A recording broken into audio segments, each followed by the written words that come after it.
belum subscribe? Subscribe dong, tunggu apa lagi?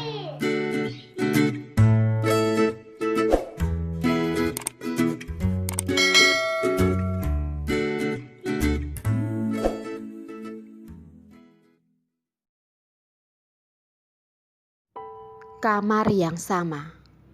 Bab 737. Vanessa, kamu jangan lupa. Omongan kita dan gerak-gerik kita selalu diperhatikan.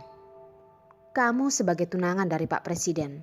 Setelah menjamu tamu dari luar negeri, Pak Presiden ada alasan apa untuk tidak mengantarmu pulang? Miguel berbicara dengan nada berat. Waktu yang begitu lama sudah dia tahan. Dia tidak peduli lagi jika harus menahannya lagi sebentar. Jika ingin berakting di depan orang lain, tentu saja harus akting dengan penuh. Kalau tidak, apa yang sudah dilakukan sebelumnya hanya omong kosong. Baiklah, Vanessa tidak banyak berbicara lagi. Hanya saja melihat tatapan yang terpancar dari mata Miguel membuat dia sedikit khawatir. Saat perjalanan mengantar Vanessa pulang, mobil mereka berada di tengah. Depan dan belakang ada mobil yang mengawal mereka, yang cukup menarik perhatian orang sekitar. Kalian lihat, itu Pak Presiden sedang mengantar Nona Vanessa kembali ke rumah. Di samping jalan, ada orang menunjuk. Iya ya, Pak Presiden sangat perhatian kepada Nona Vanessa. Setiap kali selalu mengantar pulang Nona Vanessa. Kalau tanya aku siapa orang yang paling dia iri, aku paling iri dengan Nona Vanessa. Dia terlahir sangat cantik dan dapat mencari tunangan yang begitu menyayanginya. Mereka pasti akan menjadi pasangan idaman. Terdengar pengguna jalan yang sedang iri. Bagi rakyat negara A, Pak Presiden Miguel dengan tunangannya Vanessa adalah pasangan yang paling diidam-idamkan. Mereka jika sedang bersama sangat menarik perhatian dan sangat cocok.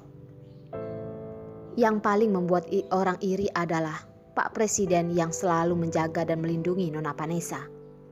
Mereka berdua selalu terlihat sangat mesra ketika di depan kamera. Miguel melihat ke arah depan. Vanessa melihat ke arah luar jendela. Siapapun tidak melihat siapa. Tidak ada lagi mereka berdua yang terlihat sangat mesra ketika sedang menjamu tamu dari luar negeri. Mereka tak hanya duduk berjauhan. Sepanjang jalan mereka tidak berbicara.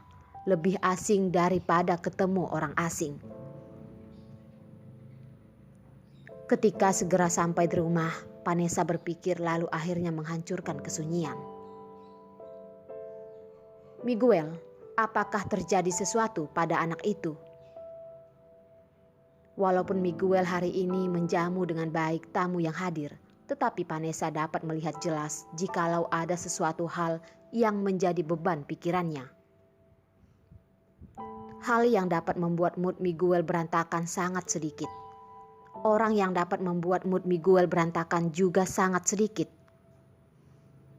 Beberapa tahun ini, dia belajar banyak hal, termasuk mengontrol emosi dan menyembunyikan sesuatu. Dia terus berlatih hingga tidak ada orang yang bisa menandinginya. Miguel sangat bisa mengontrol mood dan perasaan dia sendiri. Tidak peduli kapanpun itu, dia selalu bisa melakukannya dengan wajah yang tetap tersenyum. Orang lain tidak dapat melihatnya, tetapi Vanessa dapat melihatnya. Walaupun ketika dia sedang menjamu tamu terus tersenyum, tetapi di balik senyuman itu, ia dapat melihat jika dia sedang tidak fokus. Dapat membuat Miguel tidak fokus selain anak dari keluarga Tanjaya itu. Vanessa tidak tahu ada siapa lagi yang bisa membuatnya seperti ini.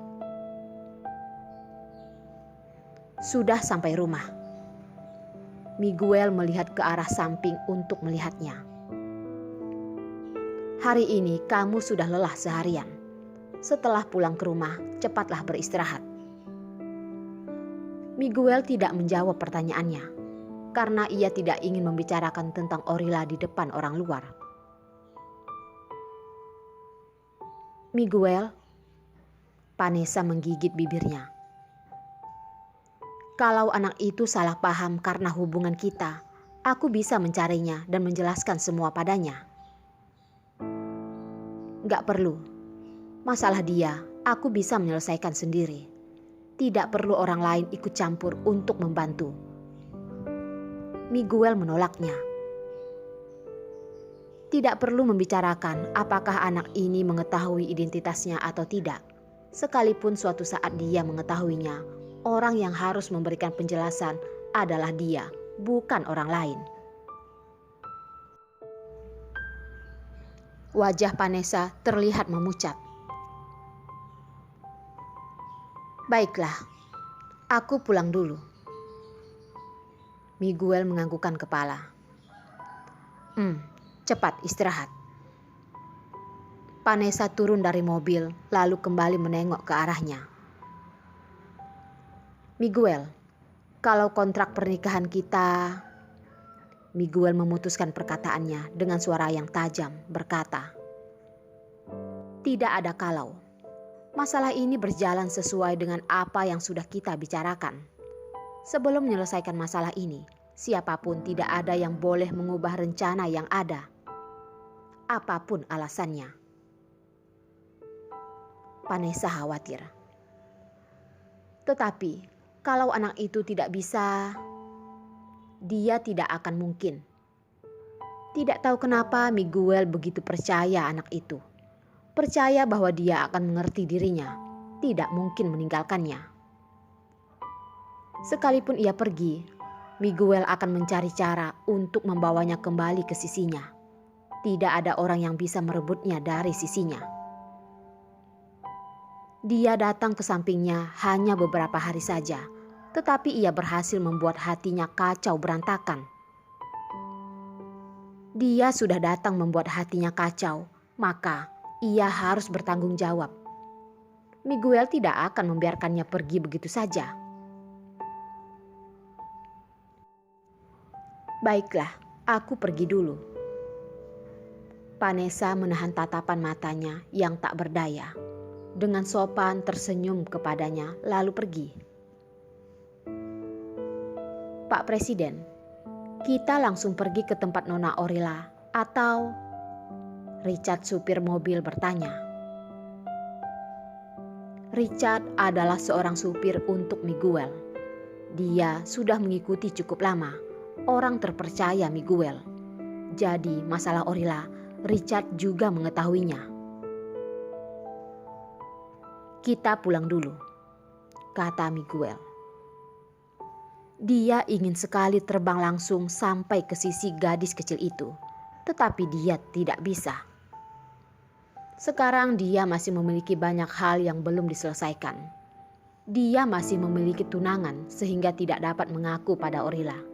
Jadi hari ini ia tidak boleh memberitahunya kalau Abang Hansel dan Pak Presiden adalah satu orang yang sama. Miguel harus pulang untuk berganti pakaian, mengubah gaya, meminta orang untuk make up dirinya, membuat Orila tidak dapat mengenal siapa dirinya. Perjalanan menuju bandara. Orila terus berpikir hingga akhirnya ia menyesal, mendongakkan kepala dengan maksud meminta supir untuk putar balik.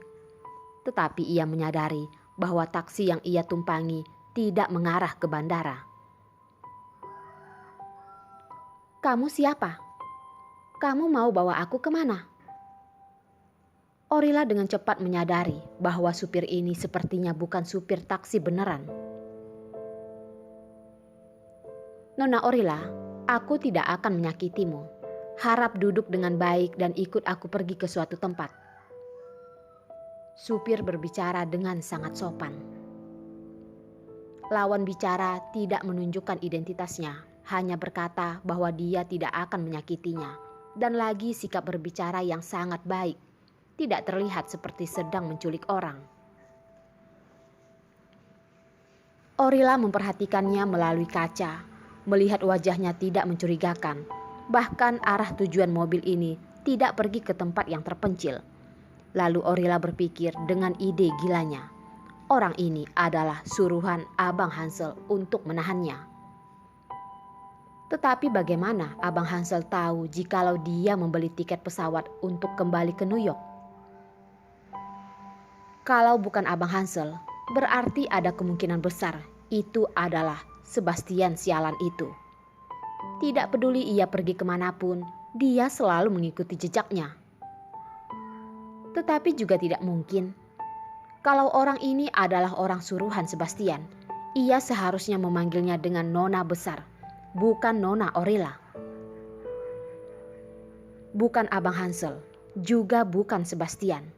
Lalu siapa yang mengundangnya untuk pergi bertamu? Kamu sebenarnya orang suruhan siapa? Orila tak habis pikir, jadi lebih baik ia bertanya langsung. Siapa tahu orang ini kebeberan. Supir sama sekali tidak bersuara. Aku tanya kamu untuk terakhir kalinya. Siapa yang menyuruhmu dan mau bawa aku kemana? Karena ia tidak dapat menerka suruhan siapa supir ini dan tidak tahu tujuan orang ini, Orila menjadi panik.